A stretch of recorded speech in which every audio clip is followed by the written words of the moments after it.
বাড়িতে কেউ আছো? একবারটি আমার কথা শুনবে? কে কে? হ্যাঁ হ্যাঁ, বলুন কি চাই? আমি আমি ভিখারি, ভিক্ষা করে খাই।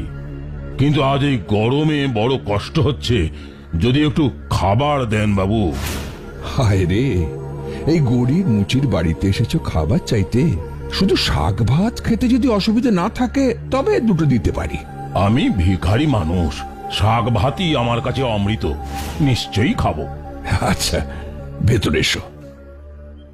আমার এই ছোট্ট ঘর, দেখার মতো বিশেষ কিছুই নেই। তোমার সঙ্গে আর কে থাকে? আমার সঙ্গে আমার মা, বউ আর 2 ছেলে থাকে।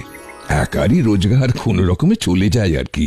এদের তো নিজেদেরই নুন আনতে পান্তা ফুরোয়, অথচ দেখো অভুক্ত ভিখারিকে ফিরিয়ে দিল না। কি ভালো লোক এরা! এরকম মানুষের জন্য কিছু তো করতেই হবে।